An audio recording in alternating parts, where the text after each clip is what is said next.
कहानी की शुरुआत में हमें दो लड़का लड़की कार में बैठकर बातें करते हुए दिखाई देते हैं। पता चलता है कि लड़के का नाम जोएल है और लड़की का नाम एमी है। दोनों आपस में हंसी मजाक कर रहे थे, लेकिन तभी अचानक आसमान से आग के गोले गिरने लगते हैं। चारों तरफ आग, तबाही और लोगों की चीख पुकार से पूरा शहर पल भर में नरक बन जाता है। जोएल शहर की तरफ दौड़ पड़ता है। वह देखता है कि लोग डर के मारे इधर उधर भाग रहे हैं और विशाल विशाल दानव उन पर हमला कर रहे हैं और कुछ ही पलों में सब कुछ तबाह कर देते हैं। तभी जोएल के मम्मी पापा उसे जल्दी से गाड़ी में बैठने के लिए कहते हैं। जोएल चाहता था कि एमी भी उनके साथ चल जाए, लेकिन एमी कहती है कि उसकी माँ उसका इंतजार कर रही है। जाने से पहले वह जोएल के हाथ में एक छोटा सा कार हैंगर देती है और कहती है कि यह उसकी किस्मत की निशानी है। आखिरी बार दोनों एक दूसरे को गले लगाते हैं। जोएल वादा करता है, मैं तुम्हें ढूंढ निकालूंगा। फिर दोनों अलग अलग रास्तों पर चले जाते हैं। लेकिन आखिर इस तबाही की शुरुआत कैसे हुई थी, आइए जानते हैं। हमारी कहानी का मुख्य किरदार जोएल डॉसन बताता है कि एक समय हमारी दुनिया में इंसानों का अस्तित्व कैसे लगभग खत्म हो गया था। दरअसल एक विशाल एस्टेरॉयड तेजी से पृथ्वी की ओर बढ़ रहा था। पूरी मानव जाति को बचाने के लिए दुनिया के सभी देशों ने मिलकर उस पर अनगिनत मिसाइल्स दागी और आखिरकार उसे नष्ट करने में सफल हो गए। लेकिन इस जीत की कीमत बहुत भयानक थी। विस्फोट के बाद मिसाइल्स के केमिकल और रेडियो एक्टिव कण बारिश के साथ वापस पृथ्वी पर आ गए। उस जहरीली बारिश के प्रभाव से साधारण कीड़े मकोड़े, छिपकलियां, मेंढक, चींटियां और कई दूसरे ठंडे खून वाले जीव असामान्य रूप से म्यूटेट होकर विशाल दानव बन गए। बहुत ही कम समय में पृथ्वी के लगभग 85% लोग मारे गए। जो लोग बच गए वे मजबूर होकर जमीन के नीचे बने सुरक्षित बंकर और छोटी छोटी कॉलोनीज में रहने लगे। इसके बाद कहानी 7 साल बाद यानी वर्तमान समय में आ जाती है। अब जोएल की उम्र 24 साल है। वह 704 नंबर कॉलोनी में रहता है। यहाँ लगभग सभी लोग कुशल योद्धा हैं। वे नियमित रूप से बाहर जाकर खाना इकट्ठा करते हैं, दानवों से लड़ते हैं और सुरक्षित वापस लौट आते हैं। लेकिन जोएल उनकी तरह नहीं है। जैसे ही कोई दानव उसके सामने आता है वह डर के मारे बिल्कुल जम जाता है। उसके हाथ पैर मानो काम करना ही बंद कर देते हैं। कॉलोनी में उसका काम खाना बनाना और खराब हो चुके रेडियो की मरम्मत करना है। कॉलोनी के सभी लोगों का मानना है कि वह बहुत स्वादिष्ट सूप बनाता है। खाली समय में उसने अपने हाथों से एक डायरी बनाई है। उसमें वह अलग अलग दानवों की तस्वीरें बनाकर उनके व्यवहार, ताकत और कमजोरियों के बारे में जानकारी लिखता रहता है। जोएल हमेशा खुद को अकेला महसूस करता है क्योंकि कॉलोनी में लगभग सभी लोग किसी न किसी के साथ जोड़ी में रहते हैं। लेकिन एक दिन अचानक एक विशाल म्यूटेंट चींटी कॉलोनी के अंदर घुस आती है। देखते ही देखते सभी लोग हथियार उठाकर उसका सामना करने के लिए तैयार हो जाते हैं। लेकिन हालात बहुत जल्दी नियंत्रण से बाहर हो जाते हैं। दानव के हमले में उनका एक साथी उसके कब्जे में आ जाता है। जोएल को सुरक्षित जगह पर रहने के लिए कहा जाता है, लेकिन अपने दोस्त को बचाने की उम्मीद में वह डरते डरते आगे बढ़ता है। लेकिन उसकी आंखों के सामने ही वह दानव उसके दोस्त को निगल जाता है। यह देखकर जोएल फिर से डर के कारण बिल्कुल जड़ हो जाता है। तभी कॉलोनी के बाकी सदस्य वहां पहुंचकर उसे निश्चित मौत से बचा लेते हैं। दिन बीतते रहते हैं और जोएल पुराने रेडियो की मदद से अलग अलग कॉलोनी से संपर्क करने की कोशिश करता रहता है। उसका सिर्फ एक ही मकसद होता है, एमी को ढूंढना। कई सालों के इंतजार के बाद आखिरकार एक दिन उसे एमी की आवाज सुनाई देती है। अब एमी समुद्र के किनारे बनी एक कॉलोनी में रहती है जो जोएल की कॉलोनी से लगभग 45 माइल्स दूर है। इतने सालों बाद एक दूसरे की आवाज सुनकर दोनों बेहद इमोशनल हो जाते हैं। लेकिन ज्यादा देर तक उनकी बात नहीं हो पाती क्योंकि रेडियो का कनेक्शन टूट जाता है। उधर पहले हुए हमले के बाद कॉलोनी के लोग अपनी सुरक्षा और भी मजबूत कर देते हैं। जिस रास्ते से वह म्यूटेंट चींटी अंदर आई थी उसे पूरी तरह बंद कर दिया जाता है। तभी जोएल को पता चलता है कि एमी की कॉलोनी तक पहुंचने के लिए कम से कम 7 दिनों का बेहद खतरनाक सफर तय करना होगा। वह भी तभी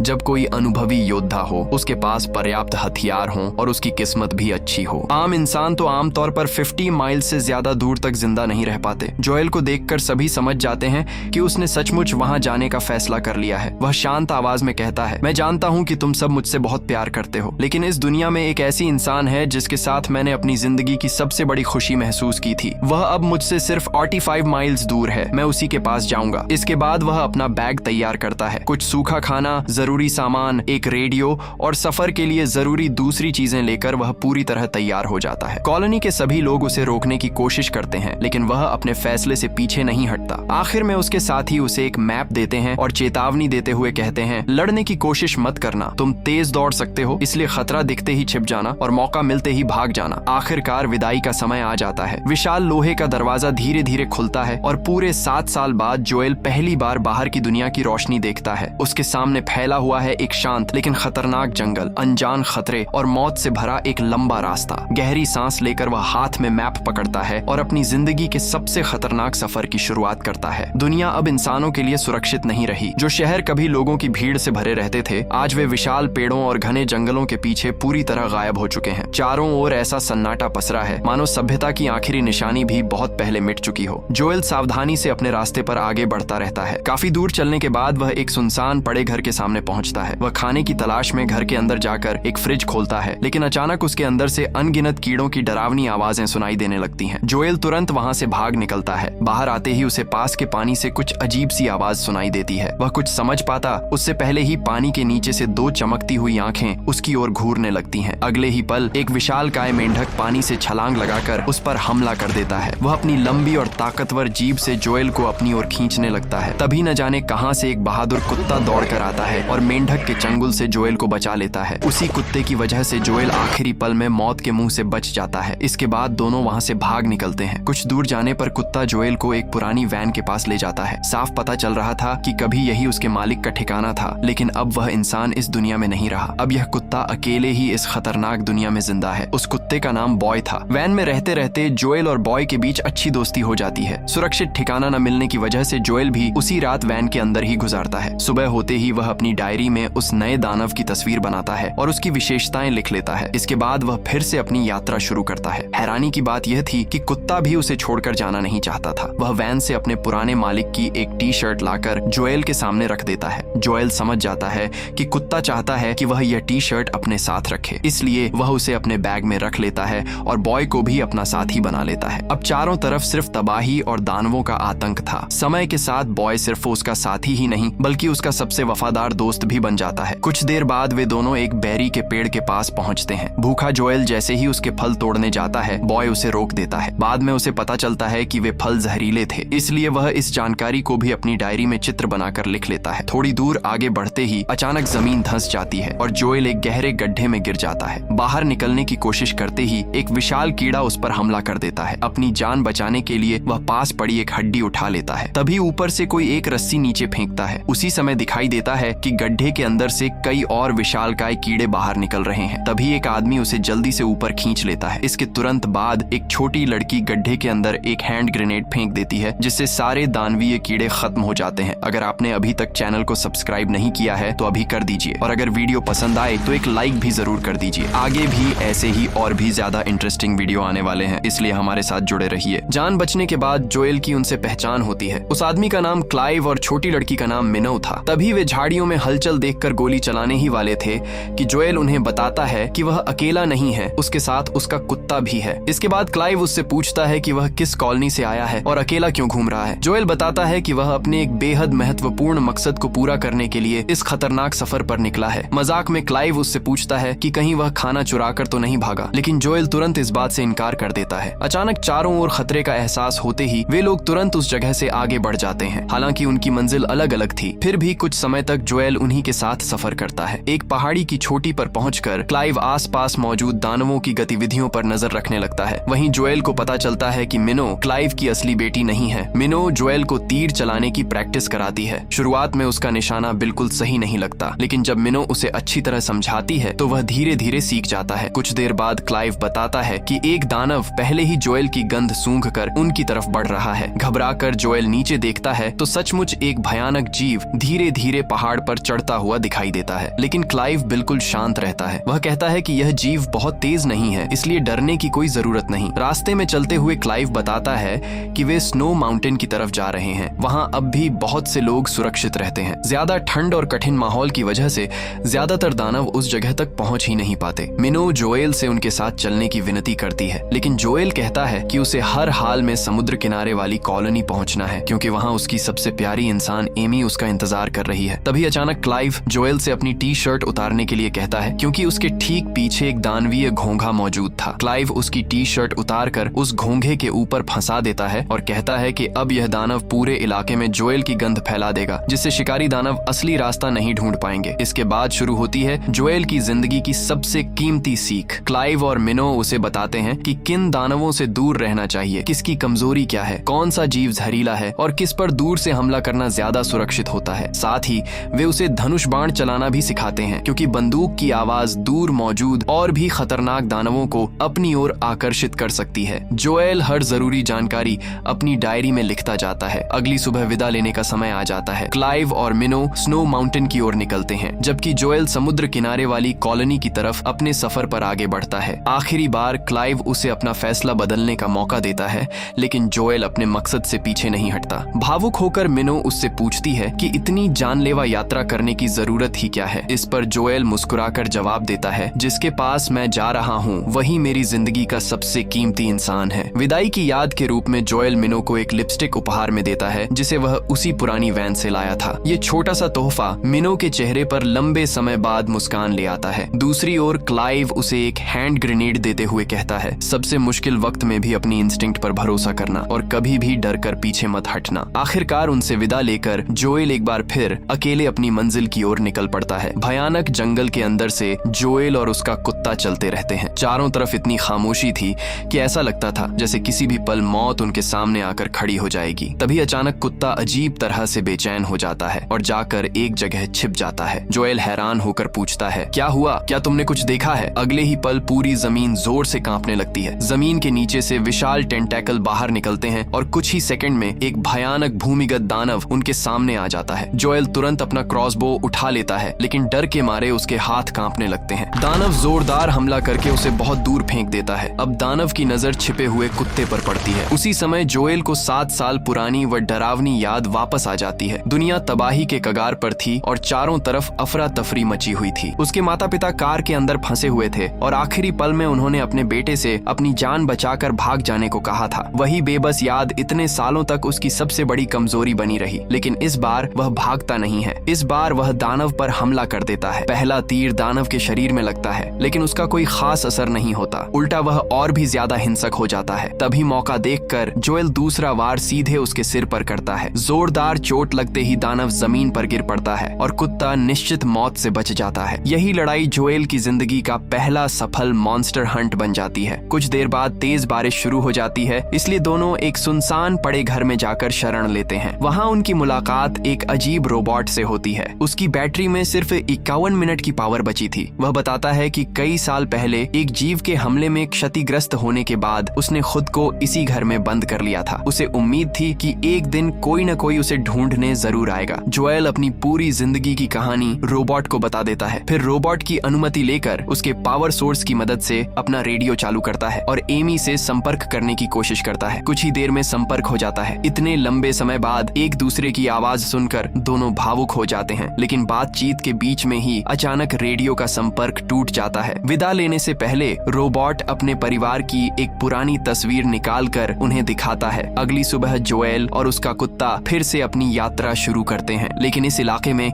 एक और भी ज्यादा खतरनाक भूमिगत दानव रहता था। कुत्ते को पहले ही खतरे का एहसास हो जाता है। थोड़ी दूर जाते ही जमीन के नीचे अजीब कंपन शुरू हो जाती है और अगले ही पल दानव उनका पीछा करने लगता है। जोएल और उसका कुत्ता अपनी जान बचाने के लिए पूरी ताकत से भागते हैं। तभी जोएल ढलान से लुढ़क कर नीचे गिर जाता है और पास में पड़े एक खोखले पेड़ के अंदर छिप जाता है। दानव बिल्कुल उनके पास आकर चारों तरफ अपने शिकार को तलाशने लगता है। जरा सी भी आवाज उनकी मौत का कारण बन सकती थी, इसलिए दोनों अपनी सांस रोककर बिल्कुल चुपचाप इंतजार करने लगते हैं। कुछ देर बाद दानव निराश होकर वहां से चला जाता है। उसी समय कुत्ते की नजर अपने पुराने मालिक की शर्ट पर पड़ती है, जो जोएल के बैग से गिर गई थी। उसे उठाने के लिए जैसे ही वह दौड़ता है, आवाज सुनकर दानव फिर से वापस आ जाता है। आखिरी पल में जोएल को क्लाइड द्वारा दिया गया हैंड ग्रेनेड याद आता है। वह बिना देर किए ग्रेनेड की पिन निकालकर दानव की तरफ फेंक देता है और खुद पास की झील में छलांग लगा देता है। कुछ ही सेकंड बाद जोरदार विस्फोट से पूरा इलाका हिल उठता है और दानव के टुकड़े टुकड़े हो जाते हैं। झील से बाहर निकलने के बाद जोएल देखता है कि उसके शरीर पर अनगिनत झोंक चिपकी हुई है। गुस्से और झुंझलाहट में वह अपने कुत्ते पर चिल्ला पड़ता है। कुत्ता दुखी होकर वहां से भाग जाता है। अब अकेले सफर करते हुए जोएल को महसूस होता है कि उसका सिर चकरा रहा है। कीड़ों का झड़ धीरे धीरे उसके पूरे शरीर में फैलने लगा था। तभी उसकी नजर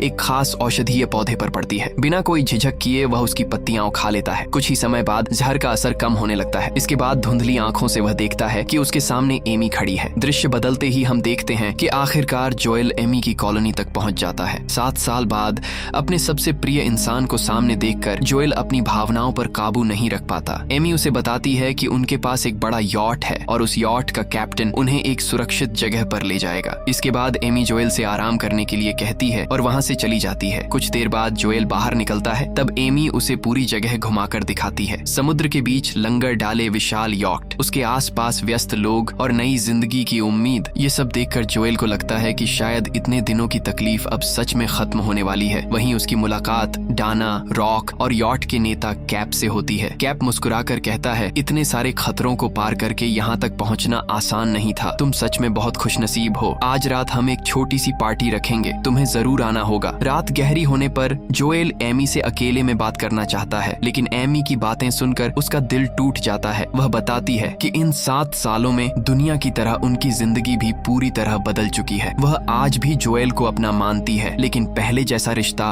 अब नहीं रहा। इस मुश्किल समय में उसकी जिंदगी में एक और इंसान आया था, लेकिन कुछ दिन पहले उसकी भी मौत हो गई। इसके बाद एमी जोएल से कहती है, अगर चाहो तो यहीं हमारे साथ रह सकते हो। रात की पार्टी में कैप मजाक करते हुए जोएल से कहता है, सुना है तुम बहुत अच्छा खाना बनाते हो और रेडियो भी ठीक कर लेते हो। हमारी टीम को तुम्हारे जैसे इंसान की जरूरत है। रात में अकेले बैठकर जोएल अपना पुराना रेडियो चालू करता है और अपनी कॉलोनी से संपर्क करने की कोशिश करता है। तभी कैप उसके लिए खाना और अपने हाथ से बनाई हुई ड्रिंक भेज देता है। उसी समय जोएल की नजर कई साल पुराने एक नक्शे पर पड़ती है। उसके पीछे उसके दोस्तों की लिखी कुछ लाइनें थीं। हम तुम्हारा इंतजार कर रहे हैं, सुरक्षित वापस आना। कुछ देर कोशिश करने के बाद आखिरकार रेडियो पर कॉलोनी से संपर्क हो जाता है। सभी लोग जोएल को जिंदा देखकर खुशी से भर जाते हैं। जोएल उन्हें अपनी पूरी यात्रा की कहानी सुनाता है, दानवों से बच निकलना, क्लाइव और मिनोर से सीखी हुई जरूरी बातें और हर मुश्किल पल के बारे में। दोस्त उससे पूछते हैं, एमी से मुलाकात कैसी रही? कुछ पल चुप रहने के बाद जोएल जवाब देता है, अच्छी रही, लेकिन तुम सबकी बहुत याद आ रही है। उधर से खबर मिलती है कि उनकी कॉलोनी की हालत दिन ब दिन खराब होती जा रही है। दानव बार बार कॉलोनी पर हमला कर रहे हैं और वहाँ ज्यादा दिन तक टिके रहना अब मुश्किल हो गया है। तभी बातों के बीच अचानक संपर्क टूट जाता है। रुकिए, अगर आपने अभी तक चैनल को सब्सक्राइब नहीं किया है तो अभी कर लीजिए, और अगर वीडियो पसंद आ रही हो तो एक लाइक भी जरूर कर दीजिए। आगे भी ऐसी ही और भी दिलचस्प वीडियो आने वाली हैं, इसलिए हमारे साथ जुड़े रहिए। रेडियो बंद करने के बाद जोएल की नजर मेज पर रखी कुछ अजीब सी बेरीज पर पड़ती है। उसी पल उसे अपनी डायरी में लिखी बात याद आ जाती है। ये फल बेहद जहरीले हैं। तुरंत उसके मन में शक पैदा होता है, क्या कैप और उसकी टीम सबको जाल में फंसा रही है? वह दौड़कर एमी और बाकी लोगों को चेतावनी देने की कोशिश करता है, लेकिन तब तक बहुत देर हो चुकी होती है। सभी लोग वह ड्रिंक पी चुके होते हैं। जोएल सबको रोकने के लिए जोर जोर से चिल्लाता है, लेकिन एक एक करके लोग बीमार होकर जमीन पर गिरने लगते हैं। तभी डाना पीछे से हमला करके जोएल को बेहोश कर देता है। अगले दिन जब जोएल की आंख खुलती है तो वह देखता है कि वह और बाकी सभी लोग मजबूती से बंधे हुए हैं। कैप ठंडी आवाज में कहता है, अगर तुमने रेडियो पर इतनी बातें नहीं की होती तो हमारी योजना में कोई परेशानी नहीं आती। इसके बाद डाना धमाका करके रेडियो को पूरी तरह नष्ट कर देता है। अब किसी तरह का कोई शक नहीं रह जाता। कैप और उसकी टीम असल में बेहद निर्दयी लुटेरे हैं। वे अलग अलग कॉलोनियों में जाकर पहले लोगों का भरोसा जीतते हैं, फिर उन्हें जहर देकर बेहोश कर देते हैं और उनकी सारी कीमती चीजें लूट कर भाग जाते हैं। इसके बाद कैप अपने सबसे खौफनाक हथियार का परिचय देता है। ईंधन की कमी के कारण उन्होंने यॉट चलाने का एक नया तरीका खोज निकाला है। समुद्र की गहराई से पकड़े गए एक विशाल टायरेंट केकड़े को मोटी लोहे की जंजीरों और बिजली के उपकरणों से यॉट के साथ बांध कर रखा गया है। बार बार बिजली का झटका देकर उस जीव को पागल और हिंसक बना दिया जाता है और उसी के गुस्से और ताकत से यॉट आगे बढ़ती है। कुछ ही देर में वह विशालकाय केकड़ा कॉलोनी की तरफ तेजी से बढ़ने लगता है। इस अफरा तफरी के बीच एमी चालाकी से अपनी रस्सियां खोल लेती है और जोएल को भी आजाद कर देती है। एमी लुटेरों से लड़ने में व्यस्त हो जाती है। दूसरी ओर जोएल एक तेज धार वाला हथियार लेकर उस दानव जैसे विशाल केकड़े से लड़ने लगता है। कैप बार बार उसे बिजली का झटका देकर केकड़े को और भी ज्यादा हिंसक बना रहा होता है। एमी पूरी कोशिश करने के बावजूद उस विशालकाय केकड़े जैसे दैत्य के सामने टिक नहीं पा रही थी। कुछ ही पलों में वह जीव अपना ध्यान एमी से हटाकर जोएल की तरफ बढ़ने लगा। तभी जोएल का वफादार कुत्ता वहां पहुंच जाता है। कुत्ते को देखते ही कैप डाना से कहता है, कुत्ते को मार डालो। डाना ट्रिगर दबाने ही वाली थी कि तभी एमी उस पर झपट पड़ती है और उसका निशाना बिगाड़ देती है। इसके बाद दोनों के बीच जबरदस्त हाथापाई शुरू हो जाती है, लेकिन तभी पीछे से कैप एमी के सिर पर वार करता है, जिससे वह जमीन पर गिर जाती है। इसके बाद कैप अपने आदमियों के साथ तेजी से यॉट की ओर भाग जाता है। अचानक वह पागल हो चुका विशाल केकड़ा जोएल पर हमला कर देता है। दूर खड़ा कैप एक बार फिर उसे बिजली का झटका देकर